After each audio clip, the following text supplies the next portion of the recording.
What's up, friends, and happy Friday. Welcome into Rock Chalk Sports. Getting your weekend going here, kansasnation.com, ESPN, Kansas City. Elijah Schmidt's our technical director, and with Dan Courtwright, I am Sean Kellerman. We've got KU basketball news here in the opening segment. Grant Mordini signing to join the Kansas roster, 6'11", going to be a depth piece. We'll hear what Bill Self says about Grant Mordini here in the opening segment and take a look at the roster. Kansas still, of course, has some open spots, 4 open spots. We understand there are other factors. They might not all get filled. They might get filled with some walk-ons, but we'll let you know what we think is the next step for KU after the addition of Grant Mordini. Like I said, a depth piece, big for Kansas. Next segment, Shreyas Laddha, Kansas City Star. Unfortunately, Shreyas has decided to vacate the city of Lawrence as he has returned to the Peach State, so he'll be joining us via Zoom this week as he's back home in Atlanta. But he'll talk Tyran Stokes. He'll talk this freshman class. Of course, if you want to comment on Grant Mordini as well, Shreyas Laddha from the Kansas City Star, Kansas City Sports Network. Following that, it is KU baseball chatter as the Hawks are taking on Arizona at Hoagland Ballpark for 3 this weekend. Then you've got 3 against West Virginia, a fellow top 25 team. And then closing out the regular season are the Jayhawks in Provo against BYU in a couple weeks. First place in the Big 12. 17-4, the Kansas Jayhawks. If they win the series against Arizona, which all indications are they should, they'll be feeling fantastic against a big-time battle against the Mountaineers next week. Following that, Dan, it's Sports Stock Market. Ding, ding, ding, ding, ding, ding, ding. What do we got today? We got a lot of good stuff on here. Laughter being the best medicine. That's always great. Reunions. I got Hawaiian Bros on here. I talked about that yesterday. Jersey retirements. A lot of good stuff for Sports Stock Market today. Just kind of take you around the world of sports, tell you what stock is up and what stock is down in the world of sports, and maybe not some sports. Do I have any non-sports things on here? I'd be shocked if you don't. Yeah, even Hawaiian Bros all is of sports these things related. are How about sports that? related. Well, Look we'll at see that. if we can look at that. Look at us staying on Sports Talk for Sports Stock Market. At least this once.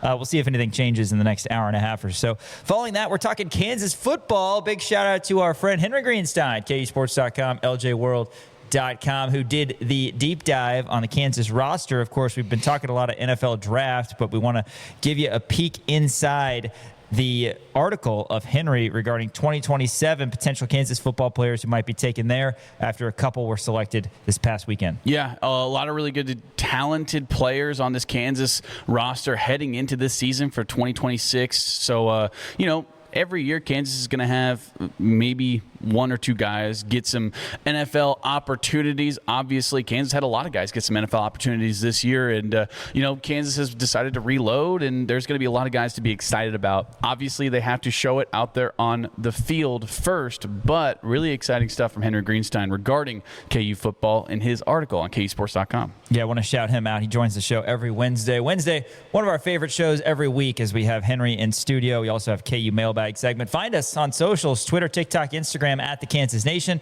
Kansas Nation on Facebook, of course, kansasnation.com. But if you want to interact with us, want to engage with the show, we really appreciate it, particularly in that mailbag segment that we have weekly on Wednesdays. We'll close talking a little Royals baseball. They didn't do what Lesky said they needed to, and womp, womp. I appreciate Lesky's optimism. He said, well, if you take 2 of 3 from the A's, then you go up to Seattle, and you're 13-17. That's not that bad. Well, now you're 12-18 as the Royals fell in the final 2 games in the state capital of California, and now they have really, really tough stretch coming at Seattle before Detroit and Cleveland, not in that order, but it's going to be tough for the Royals to hopefully have a much better May. That's what they got to focus on, is the calendar officially has flipped. They're not in a great spot from a record standpoint, but also the American League is no good. The American League Central is not very good either, so the Royals are very much in the game. Just got to tighten a few things up. Couple of games back, man. Couple of games back. You're sitting pretty. That's the thought process you got to have here as we do flip the calendar to May. Big news today, Grant Mordini committing to Kansas. This actually happened late last night. I mentioned 6'11", 210 pounds. He played last season at Avon Old Farm School, home of the Winged Beavers. You like it? I mean, that's a great mascot name. But yeah, he played at Lake Forest Community High School in his hometown of Lake Forest, Illinois, and he will be in addition to the roster 26-27 season. The 2-time national champion who has an additional year finishing as the AP #1 team. Bill Self said, quote, "We're excited about Grant coming to Kansas. At 6'11", he will add depth at the center position and be a guy that makes us better every day in practice. He's been well drilled and well coached at Lake Forest and Avon, and we look forward to having him be a part of our program," end quote. Dan, you can give some numbers from Grant Mordini. Tall guy. Yeah. He's got some height to him, but this is an addition to KU's team. Probably won't get a lot of PT, but KU's got to fill out their roster, and he brings some size for the scout team. Yeah, I mean, that's the thing, though. You're talking about depth. You're talking about scout team guys. You're talking about just essentially filling in those roster spots, right? You had 4 left. You have 4 left now. You did have 5 left. And I think he's going to be a nice little addition. Again, like you said, probably not going to get a lot of playing time. We're not going to see a lot of Grant Mordini. But at 6'11", that's still something that you like to see in terms of guys being on the scout team, in terms of, kind of sharpening that sharpening iron with Paul Mbia and Christian Reeves down low whenever it comes to practice, right? I watched a little bit of film on him. He moves nicely, right? He's okay off the dribble. He can finish down low. He averaged 58.2% from the field last year at Avon Old Farms. He had 7 double-doubles, averaged 12.5 points per game, 8.5 rebounds per game, which is pretty good, and then 1.8 steals per game, which I think is interesting because on the defensive side of the ball, he likes to get his hands in there and be able to, knock it out. Also had a 19 rebound game against Trinity Pauling. Also had a season-high 24 points against Hotchkiss. So he's able to score. He's able to rebound. He's able to steal the ball. I mean, impressive stuff out of him. Again, when you watch the film, I think he moves really well for a kid who's 6'11". Usually, you can see guys who are 6'11" and all they do is, back to the basket, hook shots, those kind of things. But he is kind of nice outside. He has an okay 3-point shot as well.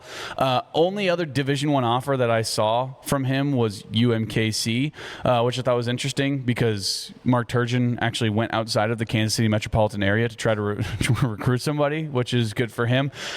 But I think he's going to be a nice addition. Again, right? We were talking about depth, and if there comes a time when both Paul Mbia and Christian Reeves both get into foul trouble, and you have to put him in for the last few 4 or 5 minutes in the first half or whatever it may be, right? He's going to be serviceable. I think that, he's a big body. He's a good shot blocker as well. I think that's the important thing, right? He's a nice rim protector. He's not going to be the dominant big man you're looking for, right? He's 6'11", but only 210 pounds, so probably got to get a little bit more meat on his bones, get him into the facilities, get him to start working. But, I don't know what to expect out of him right away, right?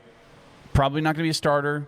Probably not going to be a rotational piece. More than likely just going to be a guy who kind of, sits on the bench, is that nice scout team player. But that is also very important, right? As a former scout teamer lifer myself, scout team is very important because you're giving these guys looks and you're kind of working with these guys, making them a lot better. I mean, remember what they had talked about with Paul Mbia last year? Absolutely. Paul Mbia, whenever they moved him to scout team, all of a sudden you saw an increase with Flory Badunga in the way that he was playing because, like I said, that iron sharpens that iron. Paul Mbia, yes, he made a big jump, and we saw that in the NCAA tournament. Kansas needed him. Honestly, they needed him to beat Cal Baptist. He had a great game, and then he did well against St. John's as well, which is more than some of the other former bigs could say for Kansas. Yeah, Mordini comes in, and again, he brings size. Like, you look, Mbia was a member of the scout team last year, and that was, I think, really beneficial for him and for KU when he got in those games down the stretch. But other than that, you didn't have a lot. I mean, Justin Cross was your next biggest guy, and he really was 6'8" and not really a big body. At least when you bring in Grant Mordini, he's 6'11". He can provide some size. And this Kansas team is shaping up to have a lot of size. We understand Mordini's not going to play very much by all indications, but you got Paul Mbia and Christian Reeves. Reeves still hasn't officially signed, by the way, but every indication is that that'll happen very soon. Both those guys are over 7 foot tall. Keanu Dawes is 6'9", but he plays like a 7-footer compared to somebody like Bryson Tiller, who played like he was 6'6".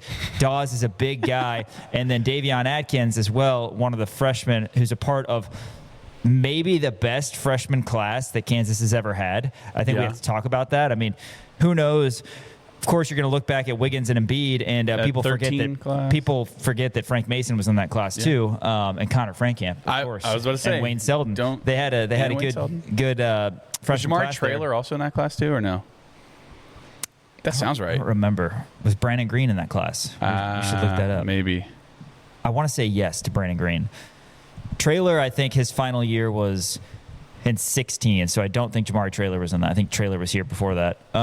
But anyway, before we go on too much of a tangent on that front, let's stick to this. We've got a great freshman class coming in. I don't know if you want to break down the freshmen or if you want to break down the rotation right now for Kansas. The bottom line is Kansas now has some big bodies in here, and that may be the last big body that Kansas gets. Again, they have 4 open spots. They've filled 11 roster spots right now. I think, and again, I've broken this down. Let me know if you disagree. But let me get through this if you are going to. I've got Tay Kenny as a 1, and then as the 2 guard, I've got Leroy Blyden, Trent Perry, Luke Barnett. Again, they're kind of all wings, right? So those guys could be considered 3s if you want. At the 3, I've got Tyran Stokes and Cole Rosario.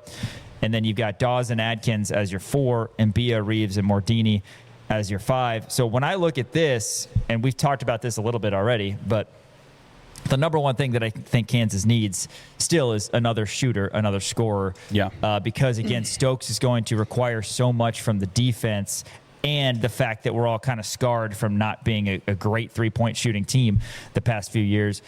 Have another guy that you can kick it out to, because you want Kenny to shoot well from 3. You want Stokes to shoot well from 3. You're confident that they're going to improve. Blyden is going to be a great shooter. But that's kind of who you're relying on right now. If Luke Barnett doesn't play a lot of minutes for Kansas, maybe he will. Coach Self has spoken really highly about how good of a shooter he is. But if he doesn't play, then you're going to have Blyden as kind of your guy that you have to have make shots, right? And what has happened in the past when you've had the Griffins and the Timberlakes of the world, it hasn't always worked out that way. So I think that's the number one thing Kansas needs to get is a shooter. And honestly, if it's a shooter and or another ball handler, because I've got Kenny at the 1 and Blyden at the 2. Blyden certainly can and will be a 1, and Stokes we know can handle the ball, and he'll bring it up at times. But that's kind of the next glaring thing when I look at this from a roster standpoint, is a shooter and a ball handler. Yeah, so I was going to actually hop in on Leroy Blyden, because the way that I look at Leroy Blyden is he's kind of a 1-2 hybrid, right? Because he was the primary point man for Toledo last year, right? He was also their, one of their best scorers, one of their best shooters, right? But he was a facilitator more so, right? I think he'll slide into that 2 spot easily, but whenever Tay Kenny needs a break, or you could even kind of swap them, have Tay Kenny playing that 2 spot and Leroy Blyden bringing up the ball, kind of like we saw with Melvin Council and Darren Peterson last year, where there was a little bit of rotation with those guys, where Darren was kind of camping out in the corner. Is that enough depth, though? Because if you look back, not just at last year, Peterson didn't play every game, but you're right. When the 2 of them were out there, or if one of them sat, that's who you relied upon. But even going back to, it's probably not fair positionally to break it down, because 22, you have DeJuan Harris and Remy Martin. And 23, you pretty much had DeJuan Harris. But I say the positionally thing because Jalen Wilson was so good at running the offense and bringing the ball up the court. But from a point guard standpoint, you didn't get anything out of a couple other guys on those teams going back however many years. Same with 24. You were heavily reliant on DeJuan Harris. Yeah. 25, again, the same issue.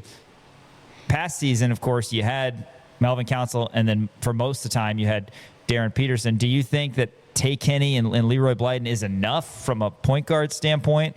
We talked about the shooting, but ball handling, yes, one of them is going to be on the court pretty much at all times, but you're building a roster, you probably want another. Right. I think when I look at Tyran Stokes, I view him kind of like a Jalen Wilson in the aspect of when he's the 3, he can bring the ball up if he wants to, right? His ball handling abilities are great. His facilitation is great. He's a really good passer. He understands the game of basketball at such a high level that I think that you can almost rely on Tyran Stokes as sort of your 3rd string point guard, if you will, that 3rd guy who, if you really need it, right, you can send Leroy Blyden and maybe a Trent Perry or a Cole Rosario out to the wings, and you can have Tyran bring it up, right? If you want 3-point shooting on the outside, side, Tyran Stokes isn't going to be your guy, right? It's going to be Leroy Blyden, and right now, as it sits, Cole Rosario. So that could potentially be one of the lineups that we see is Stokes bringing up the ball, Blyden and Rosario hanging out in the corners. You got Dawes and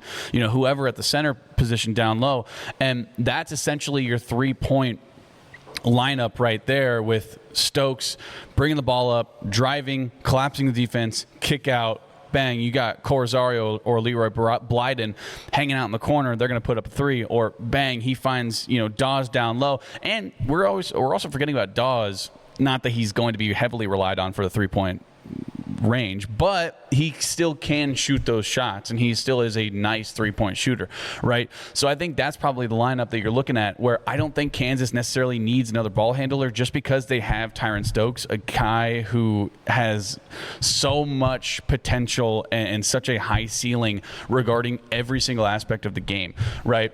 I think when you're looking at somebody else in the transfer portal or freshman class or wherever it may be, you could probably see the Jayhawks getting a guy like Ginyu Gala at this point. Yes. Oh, absolutely. Yeah. Right. And I talked about that a couple of weeks ago. I talked about that. I think you were gone. I said that's going to be a hard pitch, right? You're not going to get that guy right now. And you got Grant Mordini, which is great, but he's coming out of high school, right? That's a kid who had really no offers and is probably okay with coming into Kansas and kind of riding the bench, right? I talked about this. If you enter the transfer portal, you want one of two things. You want more playing time and more money. And if you're coming to Kansas to play the G Ngala role, you're not going to get either of those, right? So you're going to get those guys later down the line. You're going to get those guys in July, right? Maybe even August. That's when was it August when G Ngala wound up committing to Kansas, right? That's when you're going to probably get those guys. The guys who are still floating around, who don't really have a place to go, who are kind of holding out to see if they can just finally get a roster spot somewhere else, right? So I can see Kansas right now, for the time being, there's 4 spots left. For the time being, I can see them maybe not having their foot on the gas as much in terms of filling out the roster, just because I think they're going to be weighing their options to see who is going to be those next guys, that 8, 9, 10, 11, so on and so forth, down the line of who's going to be filling out that roster spot, who are scout team guys going to be. The other thing when I look at this roster is I think that it proves Coach Self is putting belief in Paul Mbia. Yeah. Because Christian Reeves is coming in, but Christian Reeves, maybe I'm wrong about this. I don't want to say that he's a complete player right now is what he is. Maybe he still has another jump, but he is a redshirt senior. He's played college basketball. Yeah, we know he's dealt with some injuries.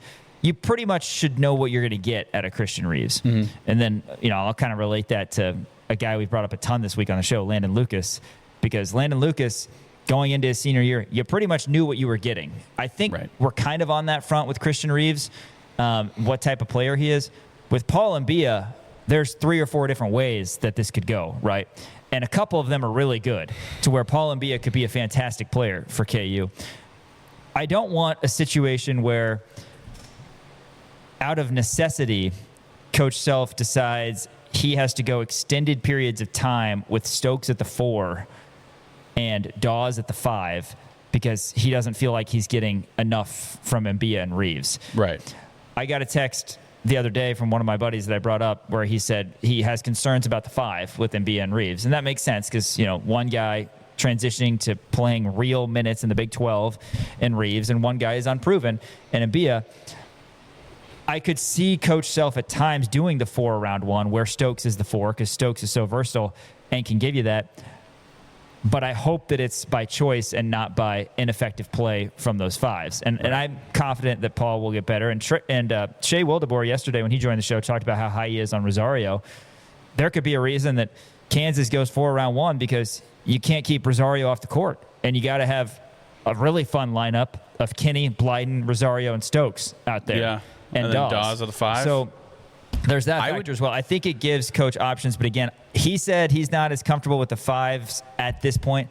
I'm not comfortable yet with the number of shooters because realistically, unless you're Grady Dick, you don't come in and play a ton of minutes right away as a freshman for Kansas. There are a few exceptions, obviously, Jackson and Wiggins and all that, but I'm thinking from a freshman standpoint, I don't know if Barnett's going to be getting even 10, 12 minutes a game. Right. We don't know. So give me one more guy that can come in 16, 18 minutes a game and take 5 threes and hit 2 of them. So here's the thing about Luke Barnett that I think is interesting to me is that we talked about Abdi Bashir yesterday. Luke Barnett and Abdi Bashir, virtually the same player, right? Bad on defense, really solid three-point shooters. Has Barnett done enough to prove that he's bad on defense? Well, I think that's just probably the general consensus around him, right? He obviously you haven't seen it in a college game, and he could get better, right?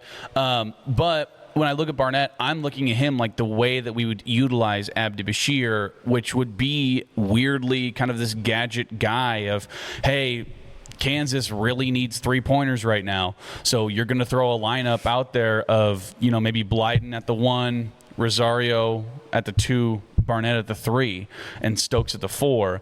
And all of a sudden you have your best shooters around the arc, and then Stokes down low. He's going to be garnering a lot of attention. And then Dawes playing the 5, whether it be Dawes or Mbia or whoever, right? But I do love that lineup that you had mentioned before with Kenny, Blyden, Rosario, Stokes at the 4, and then Dawes at the 5. That is probably going to be the most fun lineup that we see. And I don't think that we're going to see that. We could see it because of a lack of production from the 5s, but I think that we will see that probably early on, just so that Bill Self can kind of see how that group of guys essentially plays together, right? It's a small lineup, but you're not going to get the rebounding that you want. But if your shooters are shooting well, if you have Leroy Blyden shooting a 40-plus clip, right? If you have, Corrosario playing the way that we know Corrosario can play, if you have Tay Kenny hitting their shots, and if you have Tay Kenny being that facilitator kind of guy, and you have Stokes down low, I think that's going to be a really fun lineup to see. But in terms of Luke Barnett, again, I have no idea what to expect out of him. We've heard a lot of people, we heard Shea talk about it yesterday, about the fact that he could see him coming in and being, kind of an impact guy just in terms of how good of a three-point shooter he is. We've heard, Bill Self say that he's the best shooter that they've gotten in here since Grady Dick. That's what Kansas has needed since the Grady Dick era has gone away, is a really solid three-point shooter. So again, to me, looking at Luke Barnett, I'm seeing either 30 seconds a game all the way up to maybe 10 to 12 minutes a game. It's such a large range because we don't know what to expect out of him. And we don't know what to expect out of a lot of these guys either, right? Leroy Blyden could be very different. And I understand it's easy to be a little hesitant around the mid-major transfers just because Nick Timberlake didn't work out and Jaden Dawson didn't work out, right? I get the hesitancy from that. But at the same time, I feel like Leroy Blyden really proved himself, especially at such a young age at Toledo, that I think he is going to be a very solid player and much better than Nick Timberlake and Jaden Dawson both. I'm so excited for Leroy Blyden. Again, he's only a freshman, only 1 year of college basketball experience, and he dominated the MAC freshman of the year. MAC is no joke either. MAC has Akron, Miami of Ohio, the Ohio Bobcats. I mean, they've got a lot of really good programs, and Blyden was the best freshman there. And again, he's one of those guys that you want to keep. And you look, that's the other thing. Dawes and Reeves are seniors. Everybody else is either a freshman or a sophomore right now. So Kansas still has 4 open spots. We talk about the importance and how much we want there to be player retention at KU. This is an opportunity. You're not going to keep all of them. You're not. But this is an opportunity for these guys to stay at KU and kind of get retention similar to, what Duke's had recently, what Michigan State seemingly always had, what Purdue seemingly always had. But you need the talent to do so. We don't want to keep everybody from a team that lost 11 games. You want to have a really successful season, and this Kansas team has a lot of talent to where they definitely can make some magic happen. But yeah, we'll see what happens. 4 spots still to be filled for the Jayhawks, and all of these, not necessarily issues, but all of these supposed gaps the roster has will be full at some point because there's going to be players added, and I'm sure that there'll be quality players. Grant Mordini, center, 6'11". He officially commits to Kansas. He'll provide depth at the center position. We'll ask Shreyas Laddha about Mordini. We'll ask Shreyas about Tyran Stokes as well. That's coming up next. Rock Chalk Sports rolls on. ESPN Kansas City, KansasNation.com. KansasCityKansasNation.com. On Zoom now, joined by Shreyas Laddha, Kansas City Star. Shreyas, we are upset that you can't be here in person, but I'm sure you're enjoying a little bit of time at home. I know you've been looking forward to this trip. What you been up to down there in the Peach State? A lot of work, honestly. It's been a busy few days, but Can't no, it's escape spent some it. time with family and trying to make the most of the no games to worry Yeah. about on the off season and just spending time with friends, family, enjoy it all. Just feels nice to be back for a little bit. Well, I appreciate you taking some time, even from far away. We got to talk Tyran Stokes, man. That came out on Tuesday. Once Michael Wilbon stopped talking and Kenny the Jet Smith stopped interrupting, and we were able to finally hear from Stokes, and he committed to KU. I know that a lot of people around here were confident about it, but still felt good if you're a Jayhawk fan to see him officially say that he's coming here. Yeah, I think that was a huge get for Kansas. It was kind of like what they're building towards the entire offseason, right? They didn't let any star players on the wing spot come visit or even were linked to. It almost felt like they were saying to him, hey, we have that spot open for you. We're building around you. I think he's going to be their focal point on offense next year. He's a guy that's probably contend for a top three spot in the NBA draft in 2027. He's not quite as good as Aaron Peterson, but I think he's a very different player. He's lethal in transition, willing passer, elite rebounder. I'm just really excited to watch him play, and I have a feeling Kansas can play really fast because he loves running up and down the court, really good in transition. I had an NBA scout call him a transition bowling ball as the word to describe him. Not quite a three-level scorer, but it was what I was told. But he's getting better at shooting the ball.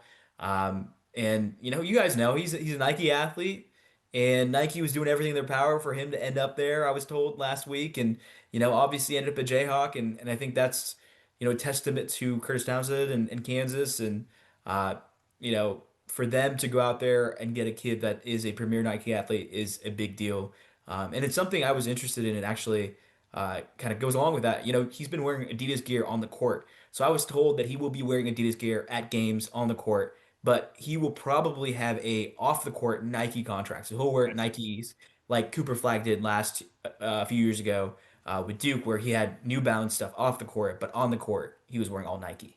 I gotcha. Interesting. Yeah, that is an element, man. I mean, that's kind of the day and age that we're in. You mentioned a lot of things about Stokes, and we want to continue the conversation about him. What's the thing about his game that you like the most, be it just from an individual standpoint or with how he'll fit here at KU? I love his motor. He's got an elite motor. He really, really is this guy that's a fiery competitor. I think sometimes to a fault at times on the court, but I think he has a personality to be this loud vocal leader. I thought Darren was a fantastic player, but we know this. Darren is more of a lead by example player. I think sometimes you need the best guy to be a vocal leader, not always. But I think for Kansas to have that as a freshman is a big deal because when you look at this team, the way it's constructed, there's not a lot of veterans that I think can sit there and step up into a leadership role.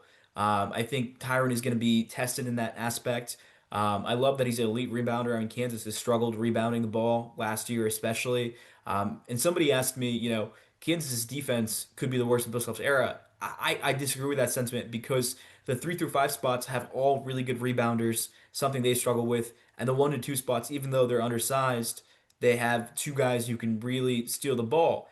So, you know, they sucked at manufacturing turnovers last year, 339th in opponent turnover percentage. They were not good at rebounding the ball. I think they'll be worse defensively than last year, but Tyron's ability to go out there and rebound and do the dirty work alongside the two other guys that are going to start alongside him on the 4 and 5 spot, and Keanu Dawes and either Christian Reeves or Paul Mbia for the 5 spot. I think he's going to make sure KU's defense is still really good. And I think the thing that I'm most excited about Tyron is I think he's not a complete product like Darren was. Like Darren was a polished scorer, a polished player. I think Tyron we could see improve from the start of the year to the end of the year quite a bit. And he's just gonna be a lot of fun I think to watch because the way KU plays around him will be very different than they played around Darren or they played against around Hunter Dickinson the 2 years before that. Shreyas, you mentioned the fiery competitiveness that Tyran Stokes plays with, and you said sometimes to a fault. And I talked about this when he committed, and Shay actually talked about this yesterday on our show. Is that could be something that Kansas needs, right? A guy who's loud and in your face and a little bit cocky, right? Do you think that that's kind of, something that Kansas has lacked over the last few years, and that's going to be potentially a good thing that's going to bleed into the other guys, and maybe Kansas in turn as a team is going to play with more of an edge on them? Yeah, I think they lacked it last year for sure, right? Like the guy on the team that did that was Melvin Council. And no disrespect to Melvin Council, he's a great player, but he don't have the cachet to sit there and be like this kind of cocky, arrogant, uh, bravado, confidence guy. Like Melvin Council can't create his own shot. Tyran Stokes can create his own shot.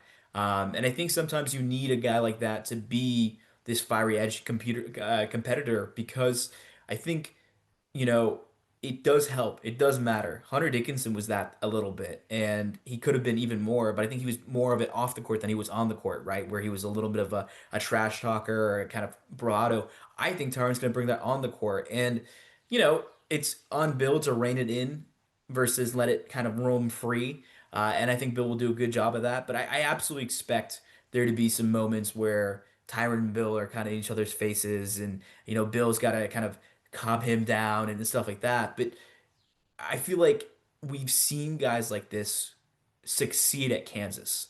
The twins, the Morris twins, Yeah. Josh Jackson, like those guys are perfect examples of, you know, they have this fiery edge to them, and Bill brought out the best in them on the court. And then they got drafted, relatively high. I expect Tyron Stokes to be more mature as the season goes along, and I expect him to bring out that kind of trash talk, that bravado, that confidence, that swagger that I think Kansas desperately needed last year, especially when it was like go time in different moments. Yeah, for sure. Well, and that's hilarious that you brought up those examples because that's who I was thinking of, the Morris twins and Josh Jackson, and a little bit of Christian Brown as well, of having kind of Yes. that on-court talent, but in arrogance to them that pays off good dividends for Kansas. Shreyas Laddha joins us, Kansas City Star. You mentioned Stokes, some of the things that he does really well, and this is just coming to me right now. One of my favorite Jayhawks of all time is Jalen Wilson, and he brought a little bit of that as well. But two things you said about Stokes reminded me of Wilson, and that's an elite rebounder. They're similar size. Stokes, I think, is a little bit more built, but similar height and just awesome in transition. Bill Self has said about Jalen Wilson, he's the best we've ever had in transition. Stokes, it seems to me, has the ability to do that. And is there a comp in your mind of a former Jayhawk, maybe a recent Jayhawk, that Stokes reminds you of? Because he seems like he might be kind of a one-on-one. I think Jayhawk wise, he's one of one. I mean, he has different qualities of different guys, like a little bit of Jalen Wilson, a little bit of Christian Brown. I had a scout compare him to two NBA guys, shades of Ben Simmons in college and the pros, so good and bad. Ben Simmons, great passer, kind of similarly built, and also Cade Cunningham from the Detroit Pistons. Those were the two kind of play style comps I got. Similar size, length, athleticism, ability to kind of play bully ball, get to the rim. One of the great things about Tyron is he's a willing passer. He can play as a big guard, he can play as a small forward, and in a really, really small lineup, he could be your like five man, like where they stretch out the 1 through 4 stretches it out, and Tyron can shoot if he gets hot. So I think he is such a unique talent compared to what Darren Peterson was because Darren was this like quintessential, like disgustingly good scorer that can score from anywhere on the court. I don't think Tyron is quite that, but we could see a lot of like monstrous dunks, a lot of good decisions with the ball. I think sometimes with Darren, we would see moments where he was like, okay, I'm going to take the ball and I'm going to make this shot or do whatever I take it two guys on in the paint, and he would make it happen. I think Tyron's a little more of like okay, well, I'm going to have the ball in my hands a lot, but like I'm willing to pass the ball a little more than I think Darren was because I'm not that good of a scorer compared to what Darren Peterson or AJ DeBonza was. I think one of the interesting comps is like I feel I see a little similarities in Tyron's game with a little bit of AJ with the athleticism of being so good around the rim. And obviously those guys played together at prolific prep, and they are relatively close. So I'm super interested to see how KU plays next year because to me, the best version of Kansas is probably to come around Tyron Stokes being this guy who just runs up and down the court and takes advantage of weak defense at the rim and guys not getting back on other teams. Yeah. Shreyas Laddha from the Kansas City Star, and we're really excited about Tyran Stokes. And in other news regarding Kansas basketball, Kansas winds up getting a recruit late last night. Grant Mordini coming out of Avon Old Farms, the Winged Beavers is their mascot, which I think is awesome. 6'10", 6'11", 210 pounds. Probably not going to see a lot of playing time this year, but what can you tell me about him and kind of what he adds to the roster for this Kansas basketball team? Well, yeah, I think he's just another guy that, gives them length and gives them an opportunity to kind of practice against a different type of player in practice, right? Like a guy like Corbin Allen or Simis Calderon, even though they didn't really play last year, in practice, they were still giving challenges to the other bigs, right? And Corbin Allen obviously was not a big, but you get what I mean. I think he's a guy that has potential to be somebody that can eventually maybe become a bench player, right? And he seems like a kid who works really, really hard, and he's just not quite ready to play college basketball minutes quite yet. But who knows? Maybe he has a really, really good summer and he earns like end of bench minutes or something like that. But I like the pickup. I know they were looking at him for a while and all that. So it'll be interesting to kind of see how it all plays out. Yeah, for sure.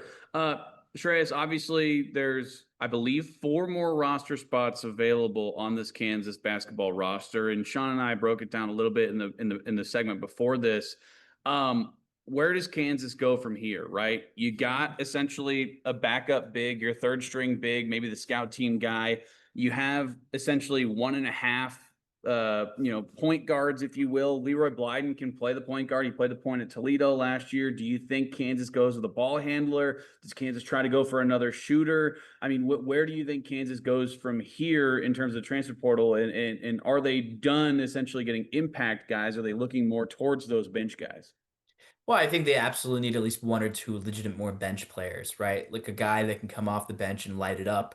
Obviously, we have to see what happens with Cole Rosario and who's starting between Christian Reeves and Paul Mbia to kind of determine that. But like they've been linked to Abdi Bashir. I know Bashir was a guy they were interested in last year. I obviously he had a Zoom meeting. I was told last. I reported this a few days ago. I know he's still kind of hunting his options, and I know a lot of KU fans would be like, well, Abdi Bashir can't play defense. Well, I don't really care that he can't play defense. In my mind, Abdi Bashir can shoot the heck out of the ball. It's something they've lacked for the last 3 seasons now. And he shot 44% on like 8 attempts a game last year in a Power Four conference in the Big 12. He's not a guy like Jaden Dawson where everyone's like, oh, he's Jaden Dawson. No, Jaden Dawson didn't play Power Four competition. Okay. Abdi Bashir can't play a lick of defense. But I think they absolutely need a guy who can come off the bench and put some buckets up. Because last year, the two guys off the bench, God bless them, good players, fun to watch, but they couldn't score the ball. Jamar McDowell and Amarco Jackson just did not have the ability to put out consistent points. Abdi Bashir come off the bench for 10 minutes or 15, 20 minutes a game. He can put up 10 to 15 just because he's such a good shooter. And he makes KU's shooting that much better. To me, getting him or Miller are key for Kansas. And I like Abdi honestly more than I like Victorious Miller for a few reasons. I think Abdi shooting is a skill that is very, very important for advancing deep into March. We saw it last year. Every year I ask Bill Self end November, are you worried about your shooting? And Bill's like, we theoretically we have some good shooters. And I'm like, okay, theoretically, it worked until like mid-February when everybody got cold outside of Darren Peterson. And come March, they have one guy make a three-pointer for the first game and a half until Melvin Council hit a three, and you're just sitting there like you can't win basketball games like that. So having another shooter, whether it's Abdi Bashir or somebody else, I think would really, really help this team and help the bench. And Victorious Miller is also a good player. He's a little more versatile, ball handler. Also play the small forward spot a little bit. A guy who is better at score inside. He's not quite the shooter, but I think if they can land Abdi or somebody else equivalent to Abdi, I think that'd be huge. And then maybe another like guard or something just in case. I'm just not sure what to expect out of the freshmen outside of Taylor Kinney and Tyran Stokes. Like if Luke Barnett is truly the best shooter, that Kansas has had since Grady Dick. Is he going to play real minutes? That's my question. And my answer to that is yes, if he is actually a really, really good shooter and not just like a supposed shooter like Cole Rosario was last year. So I expect like one or two more real guys, and maybe like they add a Euro or two that could develop into something, or maybe eventually like play minutes as the season goes along. But we know it, guys. Like I've been around long enough. Bill's gonna play seven, eight guys at most. So Yeah. like I the reality is, and this is my biggest issue with this team is there's so much turnover, and you're relying on freshmen to be the main scorers this year. Um, I like the ceiling of this team more than I like the floor because I just don't know what to expect from like the guys they've brought in. Like Leroy Blount, I think should be pretty good, but there could be a drop off from playing in the MAC to the Big 12. Same thing with Taylor Kinney and Tyran Stokes. I think they'd be pretty good, but like they are freshmen, and I expect them to kind of have some issues. So if you can get real scorers that can help mitigate, this reliance on younger players, I think will only help Kansas in the long run. Shreyas Laddha, Kansas City Star, joins us here via Zoom. Yeah, well said. And of course, a lot of the conversation has been centered around Stokes, but there is that other five-star freshman that's coming in, Tay Kenny. And I don't want to be disrespectful to Marco Jackson, a really nice kid. I had a chance to talk to him. Didn't produce as much as I think he or the coaches or anybody thought he would produce. But how do we ensure that Tay Kenny is, as a fellow five-star freshman, coming in, or what's your confidence level, I guess, that he will be more productive and a better player, closer to somebody like Devon Dotson than somebody like Marco Jackson, who also had the 5 stars next to his name? Well, I think with El Marco, he was a guy that picked up basketball late. Like his skills were theoretical versus actual out there court skills. Like he was good, right? He was quite good in high school, but like I think El Marco wasn't the shooter that Tay Kinney is. Like people will be like, "Well, Shreyas, Tay Kinney shot 26% the OTE regular season." Well, I'll be like, "Well, guys, he shot 9 threes a game in the OTE playoffs, and there was like 6 or 7 games, and he shot 45%. So I think he's somewhere in between. Like I think he's a guy that can shoot like 35 plus on like 3, 4, 5 maybe attempts a game, which is huge for KU's shooting, right? But also he's a bigger, like he's big and strong, even though he's not that tall.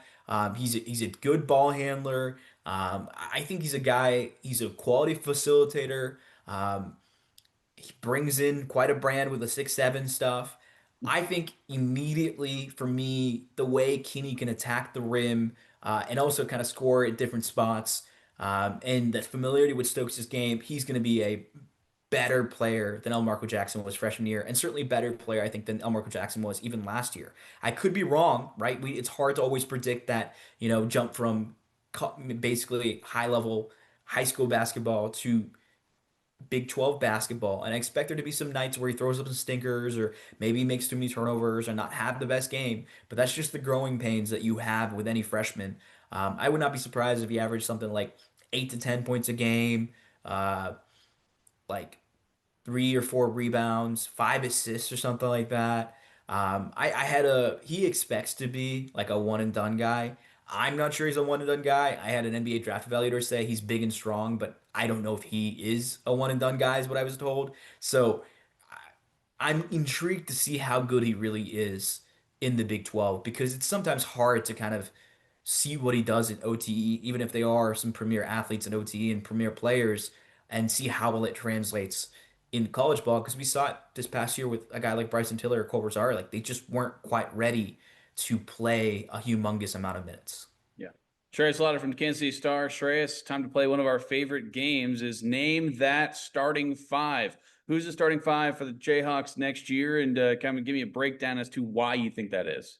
Yeah, Taylor Kinney, point guard spot. I think he has the chemistry with Stokes. I don't really think there's any other guy that's, startable right now at the point guard spot with the roster presently constructed. So by de facto, he's number one. And I mean, if you think he's a one and done guy, he absolutely needs to start.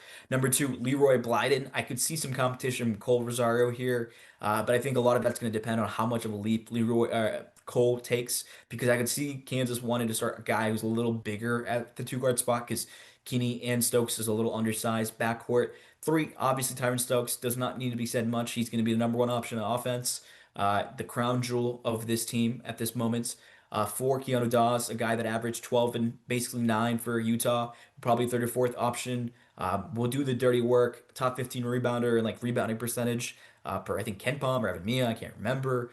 I think will be a lot better at the 4 spot than Bryson Tiller just because of the experience and what he brings. And 5, this one's the hardest one to predict. I really have no idea who's going to win this matchup. Christian Reeves and Paul Mbia. I think they're two very similar players who don't shoot the ball particularly well. Christian Reeves has not attempted a single three-pointer in his entire career, I believe. Paul Mbia has a little bit of a more of a shooting stroke from what I've seen in his French league highlights, but he didn't really do a ton of that this year. They're both really big. I think it's going to come down to chemistry with the rest of the 4 guys. How much KU values scoring? Like, is Christian Reeves or Paul Mbia the better scorer? I have no idea. And number 3, it's probably going to come down to which one does the dirty work better? Do they get big time rebound? Do they rim protect? Can they switch on to players if it needs to be done? I think Paul at 7'2" can switch on to players more than people think, but he's still not going to be Flory in that sense. So those are my starting 5s at the moment. I have no idea who's going to win the battle for the starting job, but I will say this. Paul's representatives expected Kansas to pick up a big. They expected it to be a competition, so I have a feeling it'll be a competition between him and Reeves for that starting spot. Yeah, it'll be a fun internal competition, hopefully good for both of them. We're really excited about Paul Mbia, in fact, coming back as just a sophomore. Dan's really excited that we've got both a Keanu and a Reeves on this year's team. So there's good on that front as well. Shreyas Laddha, Kansas City Star, thanks for joining us on Zoom, man, and we'll have more to talk about next week. Appreciate your time. Yes, sir. Thanks for having me, boys. Yeah, man. Enjoy your time home. More coming up. Rock Chalk Sports, ESPN Kansas City, kansasnation.com. Welcome back. Rock Chalk Sports, ESPN Kansas City, and kansasnation.com. Hey. You want me to talk for a while so you can catch your breath? No, I'm good. I just ran back from the bathroom. Hey, kansasnation.com, the place to be, the best coverage of all things KU. Kansas Nation on Facebook at The Kansas Nation, Twitter, TikTok, Instagram. All updates going on throughout the summer. Of course, transfer portal talk. We've got updates from the football stadium, the construction going on the east side of the stadium. Anytime there's any news, KU baseball, KU softball as well, kansasnation.com. Always stay up to date, upcoming games, results of games, and anything like that. That is the place to be as we flip the calendar to May, which means we are 1 month closer to Long Island against Kansas. That's right. I feel like last year. Who was our first game last year? Happy May Day? Fresno was the first game last year. And it was Lindenwood. And I just remember all summer on our show we're always like, all right, we're getting closer to the Lindenwood game. One closer to Lindenwood. Yeah, I can't wait for the Long Island Sharks to be back in town. The stadium, by the way, is coming along rather nicely. Yes. So that makes me excited for it. Obviously, a lot of stuff to be done. I would imagine the lower bowl is going to be done. That's what I'm thinking. Yes. So Andy Flower, don't put it in on call sheet just yet. He asked that mailbag question a while ago. But yeah, man, it's May. It's May. When is the first official day of summer? Is it June? June 22nd or 21st. I do not know. Something like that. So it's still spring. School's almost out, but whatever. Yeah. I'm excited. I know you're excited about the erection of steel as well over on the east side. Well, they're erecting a bunch of steel right now. So that's coming along nicely. Also, the excavators are doing a lot of great work. So hopefully that gets done. I'm sure it will get done, but no indications have told us that it's going to be behind schedule whatsoever. So Kansas will be playing at David Booth Kansas Memorial Stadium, at least some version of the David Booth Kansas Memorial Stadium this coming year against Long Island. So hopefully that comes. It's coming sooner rather than is later, right? And you know me, I'm more of a football guy than a basketball guy, so it's just like I get this giddy feeling in the pit of my stomach. Everybody is giddy about KU baseball, who will be playing at Hoagland Ballpark. KU baseball update brought to you by our friends at Custom Lawn and Landscape. Check them out at customlawn.com. Do not settle for a patchy, weedy yard. Grab the lush, healthy lawn you deserve. Call Custom Lawn today or visit customlawn.com to claim your free application and get started. Beautiful lawns don't happen by accident. Customlawn.com. KU baseball taking on Arizona this weekend, Daniel. Of course, KU ranked number 11 in the country. 34-11 are the Jayhawks, 17-4 in Big 12 play. Wildcats are just 16-27, which is even uglier than their 7-14 Big 12 record. It's kind of interesting what Kansas has done this season. You're used to having, a Friday, Saturday, Sunday guy on the mound. Kansas this year has kind of had to mess with it a little bit. It's worked. Coach Fitz has seemingly found the recipe. As listed as the starter tonight for KU is Dom Bagley. That's going to get underway very shortly. He's 4-2, 7.21 ERA. We know he's pitched a lot better recently. But then TBD as the starter both tomorrow and Sunday. Could it be Manning West? Could it be Cannon Carr? Could it be Bodie Ray? Could it be Matisse Nayrall? We don't know, but Kansas, again, they've found a way to piece it together, and they've been doing nothing but winning.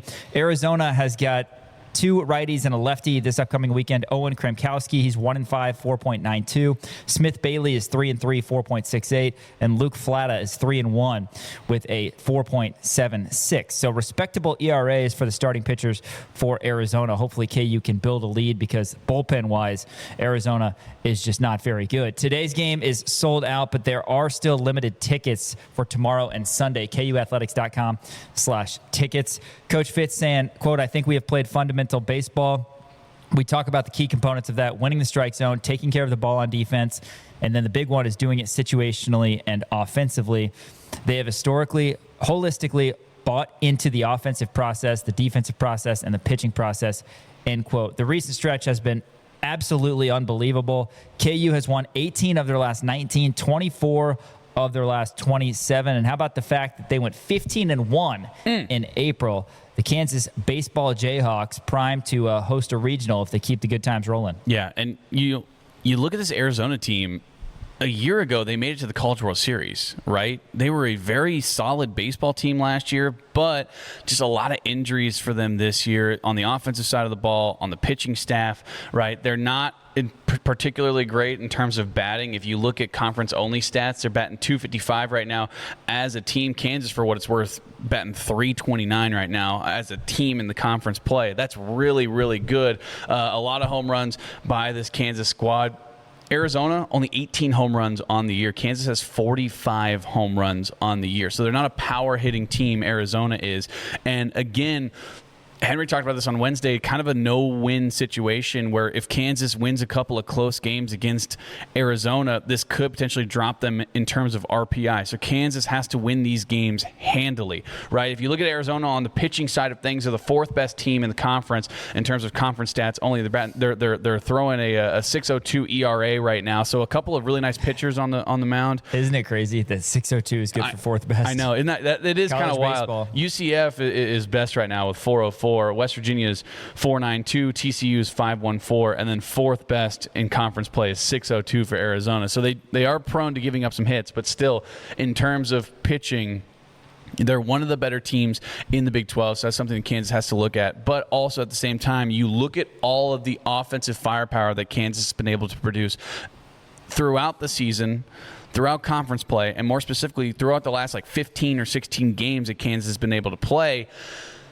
The offensive firepower is there for Kansas to be able to win this game handily. But you have to hope that the pressure doesn't get on them, right? Because this is going to be the first time that Kansas is going to have the opportunity to host a regional site. Not only just a regional site, but the second round, right? So if Kansas is able to jump up into those top 8, I think that Kansas will be, Kansas has the talent to be able to do so, but the pressure is there. The pressure is going to be on these guys. And by all indications of whenever we talk to these guys, they don't feel it, right? And that's the important thing about it, is that these guys are here to win. They're not here by coincidence, right? They're not here and they're not shocked by it at all. They understand that the talent level that they have, they understand that they're hitting the ball really, really well, and the pitching staff continues to get better for this Kansas squad, right? We're seeing Dom Bagley become that dominant pitcher that we once saw. Bodie Ray has been incredible, right? Cannon Carr has been a really good plug-and-play kind of guy whenever you need him, right? Matisse Nayrall, the entire pitching staff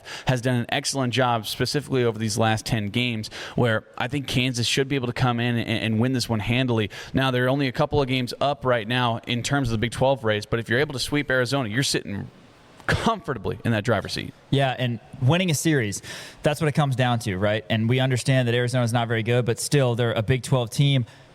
You win a series, that's always the goal in baseball. You play so many games, that's how your record becomes good. I mean, you just string a bunch of series together and, hope you get occasional sweep. Kansas has been doing more than just winning series. Like I said, winning 15 of 16 in the month of April, and that ended earlier this week, 14-1 run rule victory over Wichita State. Like I said, Kansas 17-4 in the Big 12.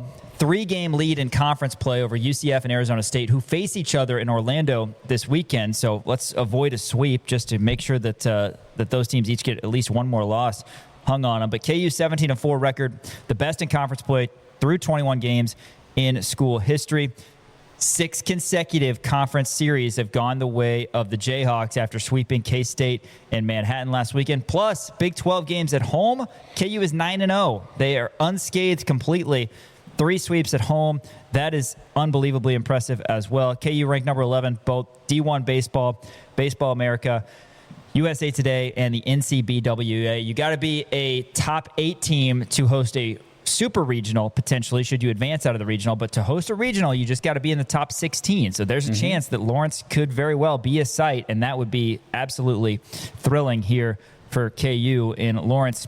And if they're able to host a super regional, I mean, imagine the crowds. It would be there. unbelievable. Oh, my goodness. Just insane. Let's make sure that we're hosting a regional, man, because that would be fantastic. It's not exactly the easiest road to hoe leading into this, right? I mean, Kansas, after Arizona, you got a single game against Creighton up in Omaha. That's not going to be super easy. And then you have your last home series against West Virginia. West Virginia right now, in terms of conference play, they are the 5th best in terms of batting and the 2nd best in terms of pitching, right? So they are a very sound baseball team, also looking, obviously, to make it to the NCAA tournament. Feels like they're comfortably in the NCAA tournament. I don't know if right now they're looking at potentially trying to host a site or whatever it may be. I know they've been bouncing around the top 25 what feels like all year, right? But West Virginia, they're going to have a chip on their shoulder heading into Hoagland after this Creighton series. And then you got to go out to Provo and close it out for the Jayhawks. So not exactly the easiest road to hoe, but again, can feel the confidence off of these guys, right? Every time we talk to them, we talk to Tyson Owens, we talk to Cannon Carr, we talk to all these guys every single week, and you can feel the confidence that they have in terms of closing out this. And I think right now they don't have just, oh, well, we'll be happy with hosting a regional. We'd be happy hosting a super regional. All these guys, all their eyes are set on Omaha. Well, and the great thing about playing that midweek game at Creighton, the site of the College World Series, right. Charles Schwab Field. Kansas hopes to end their season there being one of the final 8 teams standing, and they've got national championship aspirations. There's no reason to run from that. They win the Big 12. Yeah, you are in consideration.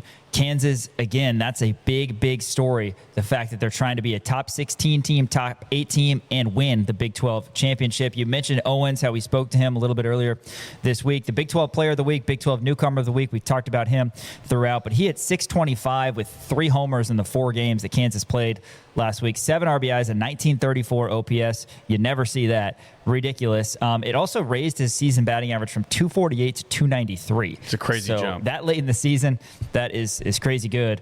Like you said, Kansas and Arizona, first of 3 coming up very shortly. You can listen on the Jayhawk Sports Network as Dom Vagley toes the slab in Game 1 for KU baseball. KU softball, Dan, they are on the road. Final Big 12 regular season series.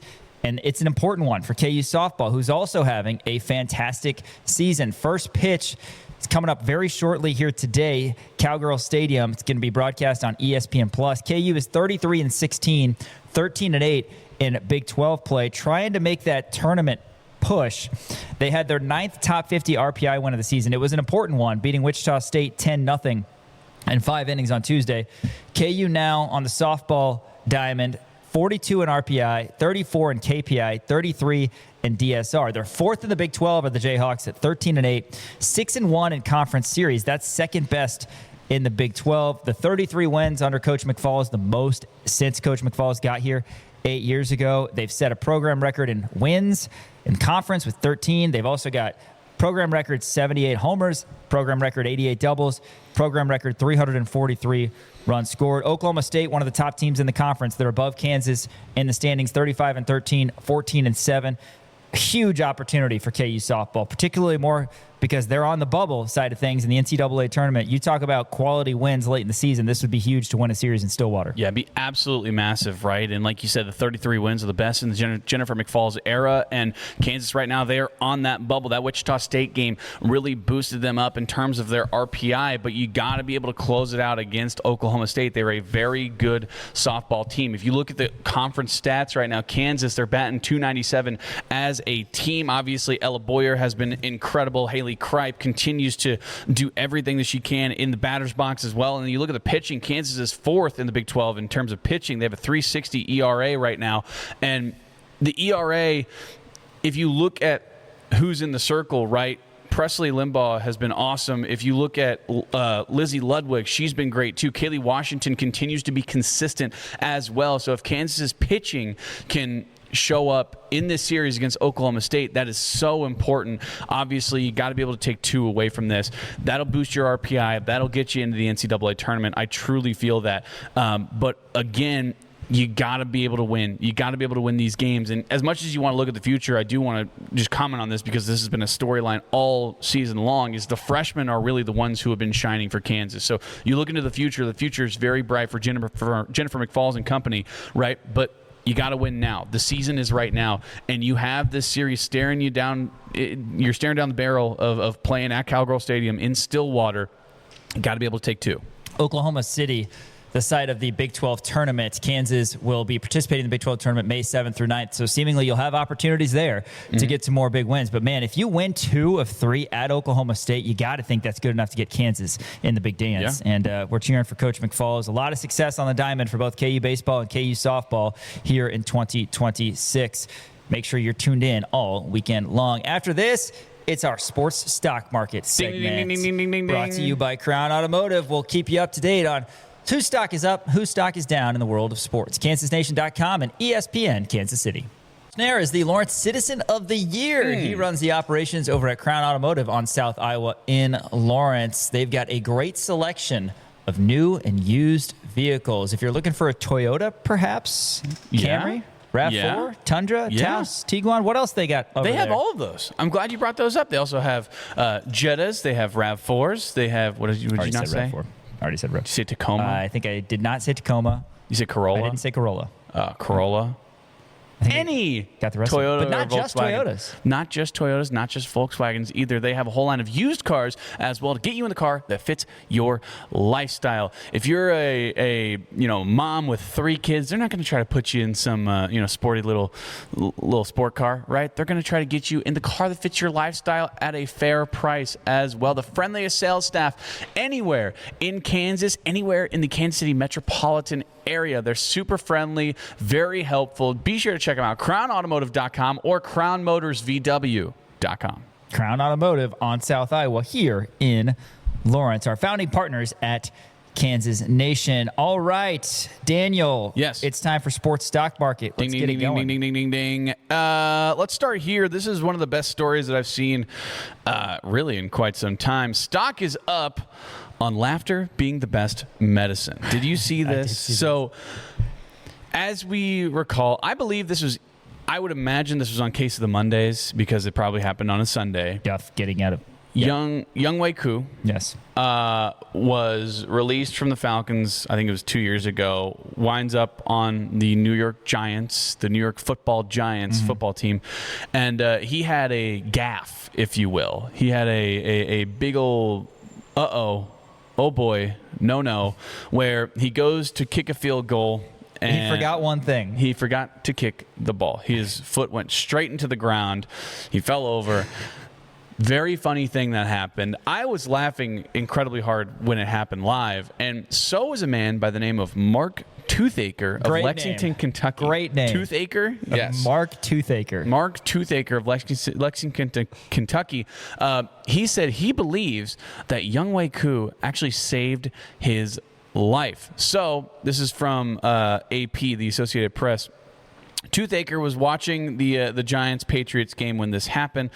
The whiff from Koo made him laugh so hard that he actually had a seizure.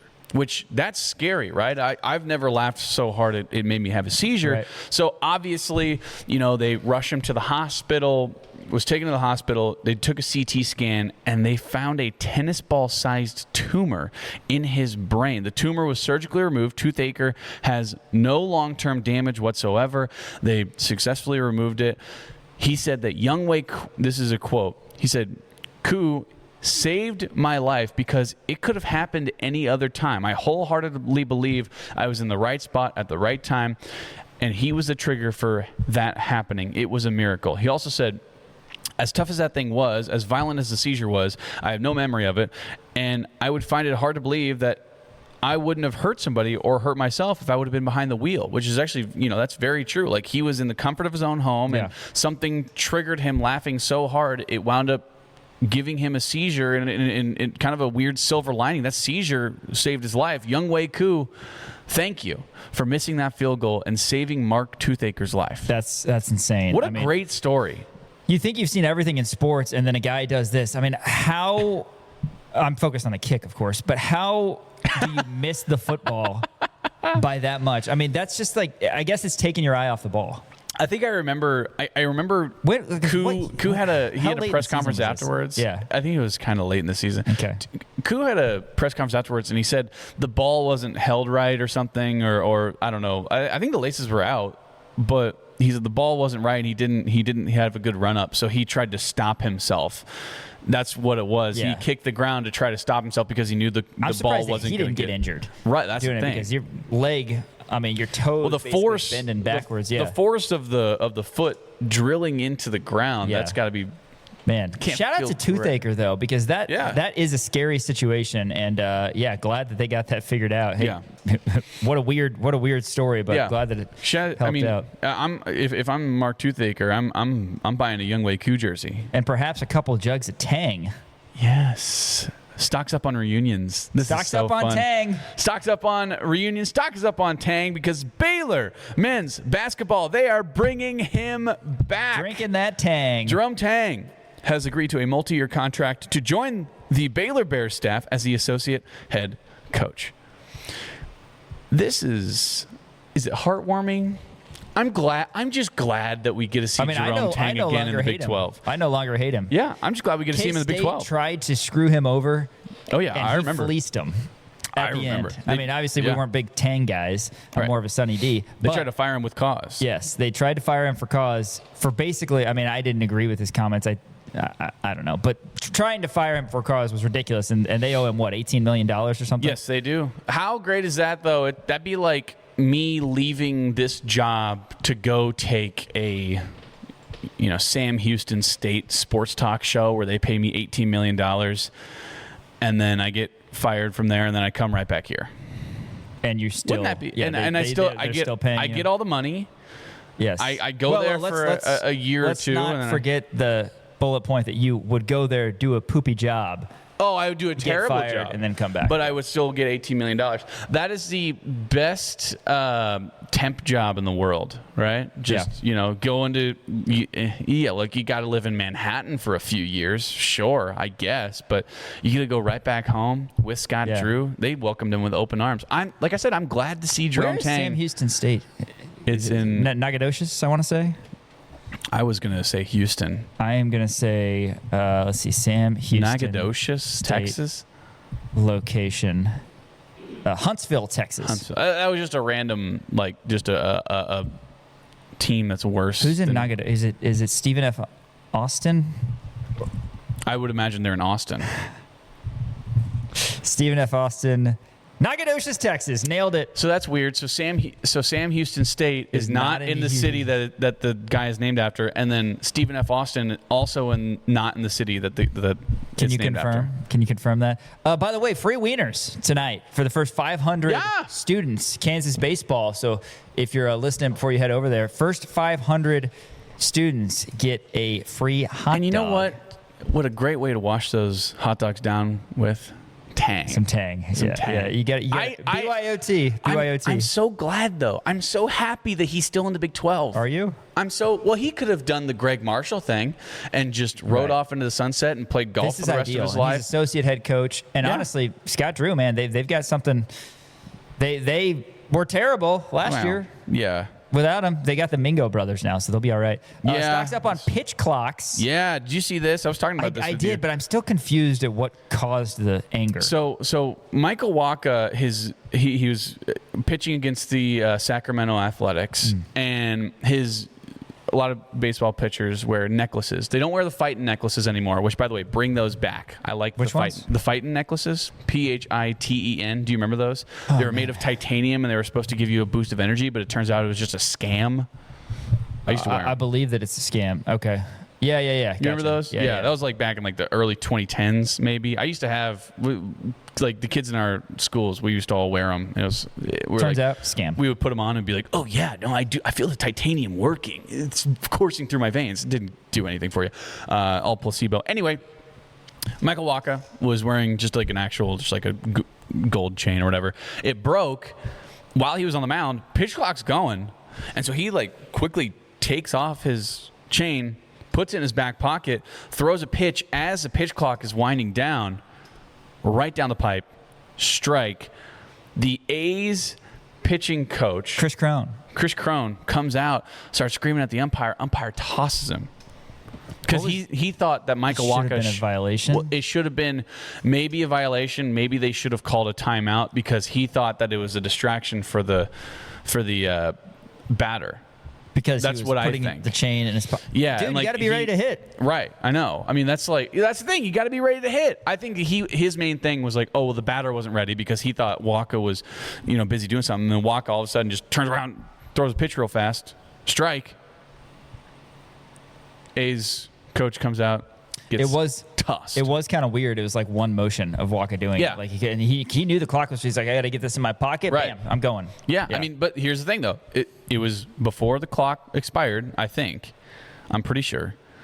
Before the clock expired, threw it right down the pipe, and then the A's pitching coach comes out and starts pitching a fit. And see you later, buddy. Weird deal. See you later. Speaking of the Royals, though, they have been scoring better recently, and Hawaiian Bros, they're taking it hard. Yeah. So Hawaiian Bros, they are running a deal right now, and we've seen this before. I know with McDonald's in Kansas City areas, they do the Big Mac sack, or if the Chiefs get a sack, then they give you a free Big Mac or whatever it may be.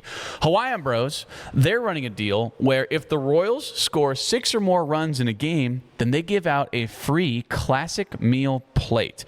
I love Hawaiian Bros, and I like their classic meal plate. Oh, Elijah Schmidt loves Hawaiian Bros. Elijah Schmidt does love Hawaiian Bros. I'm a half Kilauea, half. What's the one with the? It's. I don't think it's Honolulu. Huli. Half Huli and half Kilauea, because Huli you have a little bit of that sweet Hawaiian taste, and the Kilauea you got a little bit of that fire. Is the Huli? That's the chicken, right? Yeah, Huli is the sweeter. Yeah. That's what I get. It was like the garlic kind of. Ooh, yeah, garlic. the most underrated thing about H Bros, aside from the Dole Whip, which is unbelievably good. Oh, Dole Whip. Have you guys had them? Oh, money. Little I know twisty strawberry, pineapple, or whatever. The veggies, the fresh veggies. I was going to say the mac and cheese. Because you get like zucchini and peppers. Well, the mac and cheese is solid, but everybody knows that that's good. Right. I don't think that's underrated. You're saying underrated, the veggies. Spam. I've never in my life. Spam marinated. Marinate the spam and the teriyaki. Ooh. I've seen you eat this before. Yes, I don't think that I've seen anybody else. It's spam marinated in teriyaki wrapped in seaweed. I can confidently say I've never had spam in my life. Not that I have anything against it. I just never run into it. It's like if you had to bologna, choose one thing that you would have against it, though, what would it be? It's just the first thing that comes to your mind. It's canned meat. Yes, there you go. That's what I was thinking. I think it's meat product. Canned meat before. I think it's meat product. Yeah. It's the official meat of Hawaii. Though. You've never had any issues with cheese product. No, never had any issues with cheese product. I'm a big cheese product guy. But anyway, Hawaiian Bros, they're running a deal. Like I said, 6 runs in a game. They give out a free classic meal plate. Now, somebody wound up doing the math on this. apparently the classic meal plates range anywhere between $12 and $16. Depending on if you sub the veggies. Right? The Royals, in the past, week or whatever, they've scored 6 runs 6 times. Yeah. Somebody did the math on this. And here's the thing. With Hawaiian Bros in Kansas City, they've given away, they counted them, 41,000 classic meal plates. That equates to around $400,000 so far. That's the thing, is it's not like, I remember going to Royals games in high school. This was like our favorite thing to do. They had a promotion at Circle K, the gas station. Yes. Where if the Royals got, I want to say it was like 10 or 12 hits or something. If the Royals got a bunch of hits, you could go to Circle K with your ticket stub, shout outs. Oh, yeah. God, miss those. Ticket stubs. You go with your ticket physical stub, and you could seriously get a king-size Snickers and a fountain drink. For free? For free. Pretty good. But also, what does that cost Circle K, though? Right. Like 50 cents? That's what I'm saying. That's a lot more acceptable with this. But I remember my buddy and I a couple times went to games, and the Royals didn't get the hits that they needed. Yeah. But we went to Circle K, and it was like, are they even going to pay attention? Right. Just show them your ticket we got stub. this Royals ticket stub, and it worked. I mean, they weren't paying attention. Yeah, absolutely The Royals were terrible. They're paying some high school kids $7.25 an hour. Like, what are they? Yeah. But again, that's a candy bar, which back then was 79 cents. And a fountain drink, which is 0 cents, basically. Essentially, yeah. That's a little bit different than an entire entree meal. And I saw there are lines across many H Bros. Oh yeah. Oh, locations. it's out. I mean, those lines go to different zip codes, dudes. It's actually insane. But no, it's. There's some yelling going on. I don't know if that's Gabe Boucher or somebody else outside on the Mass Somebody's Street. yelling out there. Yeah. Classic Mass Street But I did see a guy. I've seen many people share the sentiment that if Hawaiian Bros goes out of business, that's okay, because that means the Royals are winning games. That's true. Now I would unless we're giving up more than 6 runs. That's also the thing. It would make me very sad. It made me very sad if if Hawaiian Bros went out of business, but also at the same time, that's a cost I'm willing to pay. Quick stocks up on Nolan Gorsica. He is heading to the Canadian Football League to play with the Hamilton Tiger Cats. Shout out to Gorsica, former Buffalo and Kansas legend. Stocks up on the Dramatics. Yesterday, doubleheader, Giants, Phillies. And both games, the Phillies, without Rob Thompson, who was recently relieved of his duties, unfortunately, both times the Phillies won in walk-off fashion. First time that's happened in a doubleheader since 2004. They get a walk-off single from Justin Crawford. Two walk-offs in a single the day. Same day. Justin Crawford with the walk-off single, and then Alec Boehm walk-off sacrifice fly. That is a long day at the ballpark for the San Francisco Football Giants. Baseball Giants. They used to be the New York Baseball Giants. That's why, because Chris Berman will do this every once in a while. He'll refer to them as the New York Football Giants because there used to be the Baseball Giants too. That's how it started. Yeah, so that makes sense. Shout out Alec Boehm. Phillies now 11-19. Didn't he have a terrible outing in the home run derby 2 years ago? Yes, that's right. Yes, he has not. That's what I really know him for. They hoped he would be. Yeah, very unfortunate. Hey, stocks, I love this. Yeah, I love this too. Stocks down on jersey retirements. Boise State. If you go back into the annals of history for Boise State, as I often do, 3 names that really poke out at you. Right, I'll say 3. But 2 names who were really dominant, and both of them were in the Heisman contention: Ashton Genty and Kellen Moore. The third one is Ian Johnson, just because of the proposal. Yeah, the proposal afterwards too. Yes, but also the Statue of Liberty play where they beat. Was it the Fiesta Bowl? Oklahoma Fiesta Bowl. Beat Oklahoma in the Fiesta Bowl. Yeah, that's right. What a great call that was. I mean, the ball. That's a top 5 call in the history of college football. Yo, absolutely. It is. Absolutely, it is. Fiesta Bowl. I mean, Oklahoma, this national power. So gutsy. You clearly had been sitting on that all season. season depends on this. Didn't run it once until then. Incredible. Oh man, that was and we've awesome. never really seen it since. I mean, I'm sure some teams have tried it, but yeah. So Boise State, so they had to redo the turf because they had to add the Pac-12 logo on it and everything. So they're redoing the turf. It's still going to be blue. Don't worry, but they're doing a really cool thing. Instead of retiring Ashton Genty and Kellen Moore's numbers, instead what they're doing is at the 2-yard marker and the 11-yard marker, they're painting them orange. it's maybe the coolest thing ever. I love it. Yeah. I absolutely love it. It is the coolest Both thing. that I've sides? seen. Both sides. Yeah. Yeah. So both sides, when you see the 2-yard mark and the 11-yard mark on both sides of the field, they're going to be painted orange.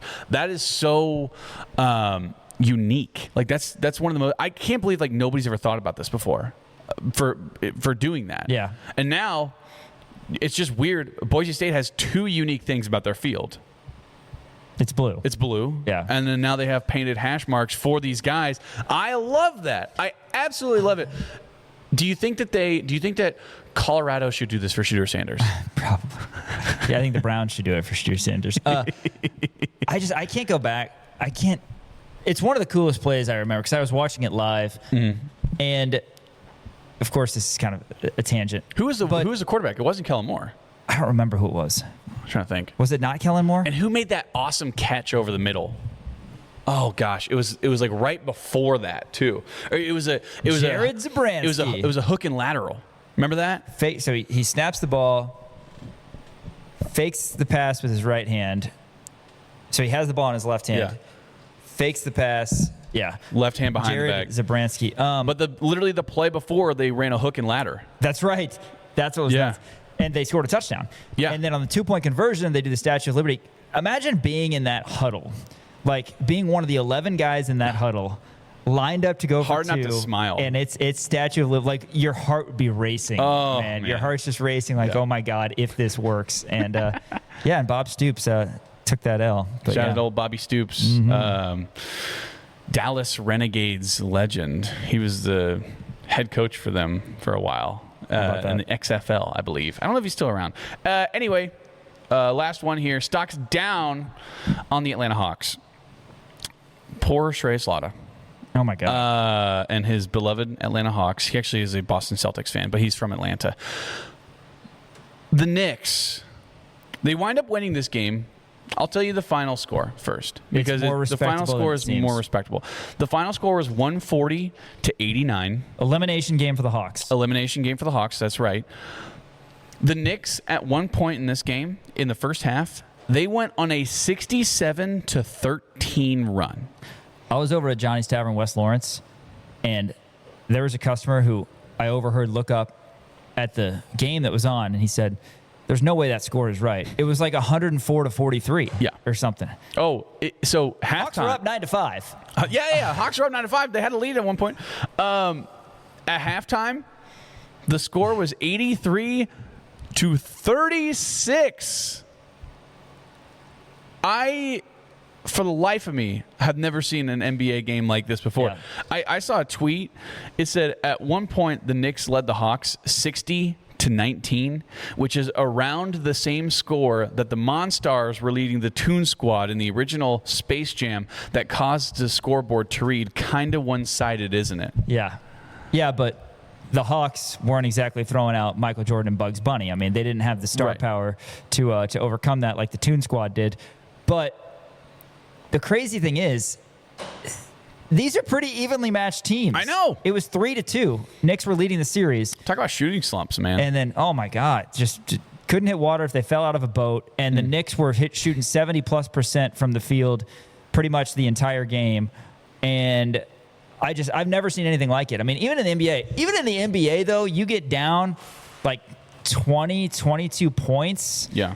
It's like, it's not over. That's getting down like 8 points in college. But you get down 20, 22 points, it's like, oh yeah, they'll come back or whatever. This just kept getting worse. The only 60-19. The only time I've ever seen anything like this is my ex-girlfriend played basketball at Johnson County Community College when they won the national championship in 2015, I believe is when it was. They had trouble finding other JUCOs to play with, so they would wind up playing like William Penn's JV squad, and they would beat them like 117 to like 12. Yeah. That's the closest I've seen, and that's like a NAIA JV team playing against a JUCO team. These are two NBA teams who were in the playoffs, and the halftime score was 83-36. And there was a skirmish as well toward the end of the first half. That's the thing is that, and this was in Atlanta. Yeah. So all these fans bought tickets to this game. But there was a skirmish. Dyson Daniels, one of the best defenders in the league, got ejected, and Mitchell Robinson of the Knicks got ejected because they were, saying something mean about each other's sister. I don't know, but it got to the point where I'm sitting there wondering, what is Mitchell Robinson doing? You're going to have another game after. Like the second quarter, the final score, the game's over. The Hawks season's over. CJ McCollum sitting on the bench. It's 72-22. You're looking up thinking, oh, my God, what am I still doing here? People who bought tickets are thinking, what have I done? But so those guys got ejected. I don't know. Robinson's probably going to miss a couple games. But, yeah. Oh, for sure. I saw an Inside the NBA. Shaq had a little Hawks plushie, and he was giving it resuscitation. Oh, my trying God. To get it I have a question for you. What if you went, because it's been a while since you went to a game as a fan, right? Because obviously we're working every single KU game. If you go to a game as a fan, what number does Kansas have to be down in the first half for you to leave? Oh, my God. Well, at Allen Fieldhouse, I wouldn't, I don't think. You don't think you'd leave? Okay. No. I think but there's got to be a number to where you were leave, down right? 9 with 50-something seconds left. It's TCU and 1. Yeah, I get that, but I'm saying first half if Kansas is down by 50, are you staying? Because the Knicks were up 43 points at halftime. I mean, if KU's down by 50 in the first half, if it's 61-11, I probably can't stay. No way. I probably have to right? Only because it would hurt me too much. Yeah, hurt me too much to stay. Yeah. If the score is literally 60-19, yeah, would you stay? I would leave. It's kind of like seeing a car accident on the side of the road at that point, though. You It's just like gotta I watch. feel like I got to keep watching. Yeah, that was rough. Hawks season comes to a close as the Knicks advance to the Eastern Conference semifinals. Hey, we're going to talk Jayhawk football after this. Hope you enjoyed our sports stock market on this Friday. More coming up on ESPN Kansas City and KansasNation.com. Talking Jayhawk football here as we get your weekend going. Rock Chalk Sports, KansasNation.com, ESPN Kansas City. Thanks for joining us on this Friday. Interesting article that we teased a little bit earlier in the show. Go check it out. KUSports.com, LJWorld.com. Our good friend of the show, Henry Greenstein, does great work. And we kind of read this article and thought, well, that makes us think a little bit. Of course, NFL draft happened recently. Kansas had Enrique Cruz and Emmanuel Henderson selected over the weekend, and they've had some other guys signed as undrafted free agents, some rookie minicamp invites as well. But this KU team for 2026 has a lot of talent, and Henry does a great job highlighting some of the guys who potentially have NFL aspirations and guys that, quite frankly, are going to be huge and needed for Kansas this upcoming season. Yeah, great article by Henry Greenstein, just kind of previewing who he thinks maybe has the best shot for getting drafted next year in the 2027 draft. Where is the 2027 draft going to be held? I would imagine, so they've done sort of a northern tour. Think they'll go south this year? Have they announced it yet? Surely. I don't know if they've announced it yet. Maybe not. Washington, D.C. It has been announced. It's actually going to be over at the National Mall near the U.S. Capitol building, according to Al Overview. I thought the National Mall was in Minnesota. That would be the Mall of America. Is that not Silly the same boy. thing? Okay. No, different things. Whatever. Anyway, I do want to break down this article by Henry Greenstein. Just kind of broke down a few names, and maybe I'll go kind of by position in terms of some guys to watch out for that I think maybe has the measurables, and then also if they have the season to warrant it, could potentially get onto an NFL roster next year. Henry starts off the article talking about Dylan Edwards, which if you look at Dylan Edwards, he doesn't have the measurables, right? But at the same time, when you look at, and I'm actually going to weirdly compare him to another former K-State running back. No, that's the exact comparison. That's the exact comparison you make. Is Darren Sproles. But one of those is a K-State guy and one's a KU guy. Right. That's exactly right. One of them former. I guess both of them are former K-State guys, right? I choose not to look at it that way. Okay. Darren Sproles had a good career at K-State, but yeah, measurables wise, very similar. Yeah, I mean Dylan Edwards, and the first time I saw him, I actually was a little shocked at how small he was. But if you go back and you watch the film, what he's able to do on a football field is unlike somebody I've seen, at least at his size, since probably Darren Sproles, right? That is the exact comparison you make. He's about 5'7", on a good day, maybe with cleats on, right? But his shiftiness, the way that he can move laterally, and then his straight line speed is really impressive. By far and away going to be the number one guy in the running back room, right? You have Yassine Willis, who, again, I think is going to be kind of a 1A, 1B, but very different styles of players, right? And I think with Andy Kotelnicki running the offense, you're going to be able to utilize them in different kinds of packages, right? I talked about this.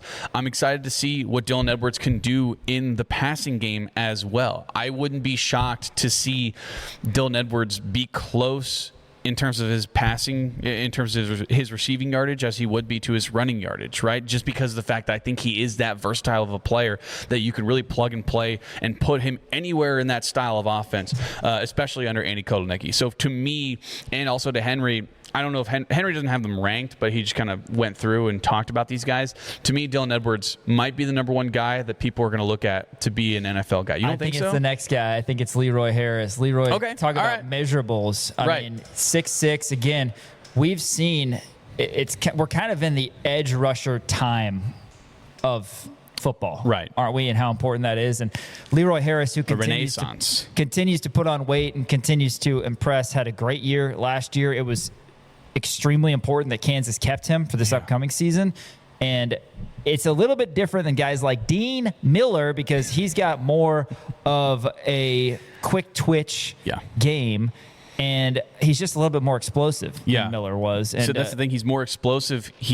I think Dean Miller is probably a little bit faster, but in terms of breaking through and being that violent presence, bringing the arms through, getting away from the tackles and getting to the quarterback, he's a lot better at. And he's got a lot more size on him too, right? He's comparable to Dean Miller because I think the speed is there, but his explosiveness and also his size really gives him kind of an edge up. 4.5 sacks, 8 PBUs, plus a blocked kick for Leroy Harris. And again, he's so good with his hands. He's so athletic. He's a Big 12 caliber body. Remember, over the summer last year when Kansas got Leroy Harris from Chattanooga, I mean, I remember you and I talking about it actually over at Maselli's, and it was kind of a footnote, wasn't it? Like, oh, Kansas got this guy who might be a contributor from Chattanooga. And then you see this guy, you're like, whoa, he is big, 6'5", 6'6", perhaps even 6'7". Yeah, it could be. Who knows? But he definitely has the size, and I think he's got to be the number one guy NFL people are looking at. I remember we kind of had to tamper down our expectations for Leroy Blyden because I remember we're like, well, Leroy Blyden. Yeah. Leroy Harris, because of the fact that he was an FCS freshman All-American, right? He was an FCS freshman All-American, and we said that's really good, but also how is that going to transition over into Power 5, Power 4 football? And it certainly has. And I think he's primed to take a step up, which I'm really excited about. Another guy I want to talk about on the defensive line is Blake Harrell. Blake Harrell, also in the Henry Greenstein article, I really like his upside too. I think he's really coming into form and is going to be an absolute presence down low. This is Blake Harreld's year. You had the DJ Withers of the world, you had the Tommy Dunns of the world last year, but Blake Harrell is going to be that guy for this year to be able to step up, be that leader in the room, and he's going to be the primary guy to essentially, do those stunts, create chaos down low, knock into some of those guys. You want to look at him as kind of like a Peter Woods type of player, right? Where he's not going to get a lot of tackles, like solo tackles, but he's going to cause chaos and he's going to change everything about the run game for the team that they're going against. Yeah. Greenstein says that Blake Harrell is uncommonly athletic at the position, but has a chance to mold himself into more of a star. And it would be great to have Blake Harrell have a breakout season. He has shown flashes, and he is another guy that was very important for Kansas to keep. But like you said, Kansas didn't get the production that they wanted necessarily from Tommy Dunn and DJ Withers. Those guys are impacting the game in some of the ways that you said Blake Harrell can as well, without always getting the stats. But there's an opportunity here for Harold and Leroy Harris, honestly, to be the stars for Kansas up front. Yeah. The next guy in terms of Henry Greenstein's list is Nick McMillan. I love Nick McMillan. I think that he is going to be the number one guy. Again, I keep on going back and forth saying, well, I can talk myself into Najee Cox being the number one guy. You also have Cam Pickett down there, but Cam Pickett's a little bit different of a wide receiver. Nick McMillan is more of an Emmanuel Henderson, where Cam Pickett is more of a Cam Pickett, right? Or I guess if you want to make another comparison, I would give. If you want to make another comparison, probably a Luke Grimm, right? But also Cam Pickett is so versatile, and we'll talk about Cam Pickett afterwards. But Nick McMillan, He really reminds me of Cam Pickett. You think so? Yeah. Is he good? Yeah. Nick McMillan, who's he remind me of? I'm going to say word. Nick McMillan. But Nick McMillan, he's a burner. He can beat guys over the top. He can stack his man, right? He's really, really fast. A nice route runner as well. He's got crisp routes that he's able to do. He had 62 catches last year for 981 yards. And again, we keep on going back to the style of offense that Kansas is going to run. It's an NFL style of offense, right? So if he's able to succeed in this style of offense, NFL teams are going to see that and say, that is a guy that we can easily plug into our program. You saw that with Emmanuel Henderson. You saw that with Levi Wentz this past year.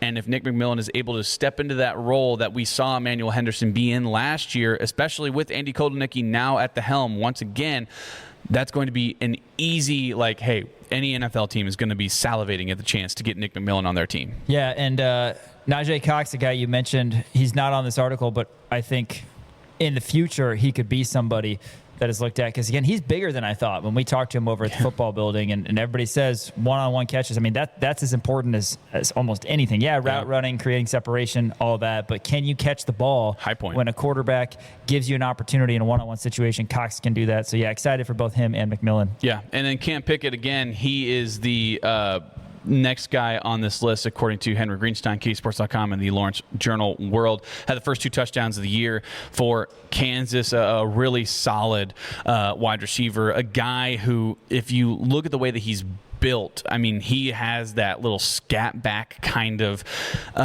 build to him where you want him in the slot, but also, again, I've talked about this, sort of the flip side of Dylan Edwards. I'm really excited to see what he can do in the run game as well. That's been something that we've talked about a lot, and that's been something, honestly, we've seen in Kansas practices during the spring, is Cam Pickett working in the backfield, working on either taking handoffs or taking pitches, one of the two, jet sweeps across the quarterback's face, right? I think Cam Pickett is going to be a very important piece of this Kansas offense, and that is the prime example of a kind of guy that any NFL team would want, because he's a primary gadget guy. He is the perfect, the comp would be that guy who wore number 87 for the Jet, or an 89 for the Jets. Montgomery was his last name? 89 for the like 2 years ago. Ty Montgomery. 88. Or 88. I feel like he wore 88 So because it was a weird. He was a running back, but he had an 80 number. Former Packer legend. Yeah, and he would kind of bounce around and be sort of that gadget guy. I can see Cam Pickett being that in the NFL. Yeah, also reminds me of Cam Pickett, I would say, would be another comp that I would give for Cam Pickett. See what he's doing. Yeah, we saw highlights of Cam Pickett. The first touchdown at the booth, he had 2 touchdowns against Fresno State. We're thinking, okay, this is... Yeah, because we have talked about comparisons to Luke Grimm and how maybe he can be that. And now with Andy Kotelnicki coming back, I think we're going to see that even more. And the fact that you've got 2 talented guys on the outside in the law firm of McMillan and Cox, I think Pickett definitely can make some magic happen there. Ty Montgomery, good pull. Right. That was gonna bother me, but yeah, no, that's Ty Montgomery is Yeah. the exact comp that I would make there. And then the last guy on Henry's list is Jalen Todd. Jalen Todd, I think, is primed to have a major jump this year. And when you talk about a kid who has bought into the system and has kind of worked his way into the role that he has now, obviously learning under Kobe Bryant and Melo Dotson a couple years ago and then stepping into that starting role for this past year, I really like the upside for Jalen Todd. He's going to be a junior this year, so he will be draft eligible. It all depends on whether or not he wants to leave and go early or wind up staying in Kansas for his senior year. Hopefully he does that, because selfishly I would want him to be here for a year after this upcoming year. But when you look at Jalen Todd, it's interesting because he was so good at what he did. He was so good in coverage, whether it be zone, whether it be man, whatever, that when Kansas was relatively thin, sort of at that hawk nickel corner spot, they had to move Jalen Todd over. That really was a detriment to the defense because you had guys beating you on the outside. Whenever they moved Jalen Todd back on the outside, Kansas' defense was substantially better, right? Just because Jalen Todd wasn't at his primary position and he wasn't as much of a threat to those offenses that he was going up against, right? So if Kansas is able to, figure it out at the nickel corner position, which I think that they will. Obviously, they're dinged up right now. They have Saeed Gibbs. They have Mason Ellis. They have a number of different guys, but a lot of those guys are wearing yellow jerseys this year. If Jalen Todd is able to stay at the primary outside corner spot, I think he's going to be one of the best corners in the Big 12 this year. That would be huge and something Kansas needs. They need to be better down the stretch. Third and fourth quarters have proven to be an issue for KU defensively the past couple seasons, so hopefully that changes. Some other names that I want to throw out. This isn't necessarily 2027 NFL draft, but guys who could play at the next level. First one that comes to mind for me is Carson Brune. Yeah. I mean, he's got the measurables. He's got the size. He's got the ball skills. 6'6". Give him an opportunity. And then on the offensive line, you like Calvin Clements, of course. You like Amir Herring if those guys are able to take the next step. And then how about the other running backs that are big? Yassine Willis. I mean, that looks like a guy who could be a dude for sure at the next level. He's literally built like Derrick Henry. Yeah, he's a big guy. And then on the flip side, a lot of guys who have to prove things. We've talked so much about the linebackers because there are so many new linebackers. Davion Crouch, Jabril El-Amin, you got Landon Watson, Jerron Willis, Quincy Davis, all of these guys that we don't really know what the depth chart's going to look like, who's going to be most impactful.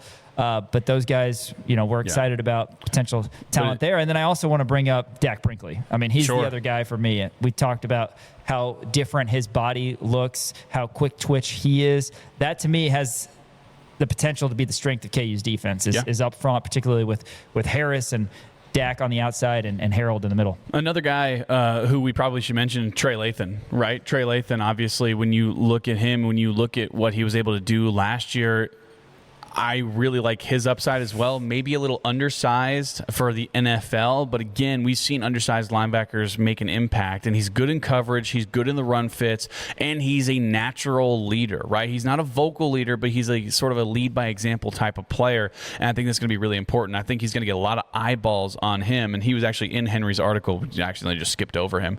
But Trey Lathan is going to be one of those guys to really look out for to make an impact at the next level. All right, who else you got? Dan, got a couple more minutes on KU football, and we highlighted a few of them, but whether it's playing the next level or guys that you're looking forward to watching this upcoming season, because it'll be here before we know it. Yeah, I think when you look at the offensive line, right, Calvin sticks out to me. If Calvin is able to, Calvin Clements, that is, if he's able to make the steps that he needs to be the dominant guy that we know he can be at times, then I think that he's going to get some play. Obviously, he has the measurables. He has the pass block ability and the run block ability. There was a couple of games last year where maybe he gave up, not great games, but at the same time, I think Calvin Clements really has a high upside. He's going to be a junior this year, so hopefully he's able to stick around for one more year after that, continue to develop. I can see him being a potential NFL guy 100% without a doubt in my mind.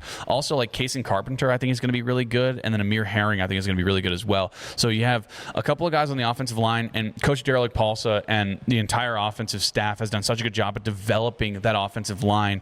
And Kansas, like I said, they're the only Big 12 school in the last 3 years to have an offensive lineman drafted in each of the last 3 drafts, which is really impressive, and that tells you how good the offensive line coaching has been and how good the offense has been in terms of pass pro, in terms of that run blocking ability, right?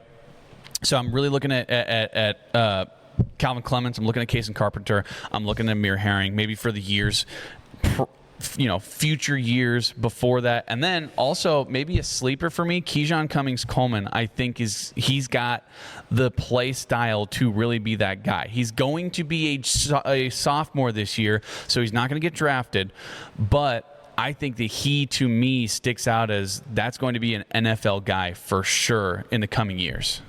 Excited to see what the Jayhawks can do on the gridiron this upcoming season. Of course, got to get 6 wins to get back to bowl eligibility. Fell 1 win shy each of the last 2 years, and a lot of inconsistency is really what it boiled down to. I mean, we would come in on a Monday, we'd be excited about a performance that happened on Saturday, and then the next Monday we'd be disappointed. Kansas gives away a game, but you feel confident with the addition of Andy Kotelnicki. The KU offense will get back to it because, as we've talked about, I think it was 34 points a game KU scored the last couple seasons that Kotelnicki was here, and then it was 28 or 29 in the couple seasons without him. Yeah. And it's like, oh, okay. I mean, that's not terrible. But at the same time, that's a win or a loss. Right. I mean, every game is decided by a possession. That literally is a touchdown. That's a win or a loss in Big 12 play. So Kansas got to get up in the 30s, mid-30s ideally offensively. That'd be a good step. And then tighten things up down the stretch defensively where we've had some issues the past couple of seasons. Hey, more coming up as we close out Rock Chalk Sports, ESPN Kansas City, kansasnation.com. Thanks to everybody who's been watching live on Facebook, live on YouTube, kansasnation.com, or listening over on ESPN Kansas City. I want to tell you about Jayhawk checking from Central Bank. Jayhawk fans can carry their pride wherever they go with the official Jayhawk debit card, a simple way to show school spirit every day. Central Bank is proud to support the traditions and communities that bring people together. As the proud community banking partner of the University of Kansas, Central Bank is committed to serving Jayhawk fans with banking options designed for real life, on campus, at work, and everywhere in between. Learn more about Jayhawk checking in the exclusive debit card at jayhawkchecking.com. Jayhawkchecking.com, Central Bank, the proud community banking partner of the University of Kansas. Member FDIC. Want to mention some Samaya Nichols smoke or chatter, if you will, regarding the 2027 WNBA draft. We are stoked for Kansas women's basketball next season because you're bringing in Sydney Bryant, you're returning Samaya Nichols and Jalea Davis. That was absolutely vital, and bringing in some other great pieces as freshmen and as portal pieces as well. But Samaya, she's going to be the head of the snake. Yeah, she is going to be the head of the snake like she has been for essentially the last 3 years, right? Samaya Nichols is going to go down as one of the greatest Jayhawk women's basketball players of all time. And I got some mock drafts for you. So according to CBS Sports, she's number 3 overall in the 2027 NBA mock draft. According to Fansided, number 4 overall. And the Athletic, she's number 9 overall. Seen some other ones where she's not even on the big boards, but I'm going to go ahead and dive into the CBS one. So as of right now, they have number 1 Juju Watkins from USC, a very good player. Obviously, we've known about Juju Watkins for a long time. Unfortunately, tore ACL this past year, so missed all of it. So she's going to come back probably as a force for USC. They have number 2 Madison Booker from Texas. She didn't finish off the season probably as she wanted to, but she's going to be coming back for Texas and is a really, really nice player. And then they have number 3 as Samaya Nichols. This is what the article has to say about Samaya Nichols. It says, Nichols often flies under the radar because Kansas has only made the NCAA tournament once since she arrived on campus, but she's an incredibly talented offensive player. Of the 4 players with at least 300 pick-and-roll possessions last season, Nichols was by far the most efficient at 1.076 points per possession. She also led the country in free throw attempts, 287, and shot a career-high 42.9% from the three-point line. So obviously, when you look at Samaya Nichols, that's what we talk about consistently whenever we're talking about Kansas women's basketball. It's like, hey, it's Samaya and Jalea, and they need more pieces around them. But when you're bringing in Sydney Bryant, who's a McDonald's All-American, when you have Libby Fandel, hopefully going to have a sophomore jump from last year, right? You have a number of different players who were key players from last year. Yeah, you're losing Lily and you're losing Elle, right? Those are your 2. One of them was your three-point shooter. One of them was your big. But you have Jalea there. Sydney's probably going to move to the 5 spot. Yeah. You should be okay and primed for an NCAA tournament run, hopefully this year. And Samaya, I think, is going to take a large step forward. She is a tough player. She leads us in scoring usually. Obviously, you have Jalea there as well, but she's usually the second leading scorer on the team. And, I think just the way that she plays basketball with her ball handling ability, with her shooting ability, with her ability to get downhill and create that, draw that contact, being able to get to the free throw line, I think the WNBA teams are taking notice, and obviously CBS Sports is taking notice as they have number 3 overall in the 2027 NBA mock draft. Pretty cool there. Recognition for Samaya Nichols. The Kansas City Royals are in action in Seattle late tonight, so stay up late, crack a cold lemonade, and enjoy watching the boys in blue. They're 12-19 right now, but the Guardians and Tigers, Guardians, God, I hate that name. Cleveland and Detroit are both 16 and 16. I said Cleveland Spiders would have been way better. 500 atop the AL Central, Cleveland and Detroit. So there's all sorts of time, but the Royals got to get right. 3 at Seattle, and then a 7-game homestand, 4 against Cleveland, 3 against Detroit. Big stretch coming up. Royals got to start playing better baseball. KU baseball about to have first pitch at Hoagland Ballpark, first of 3 against Arizona. Shout out to our friends over at Custom Lawn and Landscape. For Elijah Schmidt running the operations and Dan Courtwright, Sean Kellerman saying, we'll see you next week. Rock Chalk Sports rolls on from 4 to 6, Monday through Friday. We'll chat with you Monday. ESPN Kansas City, kansasnation.com.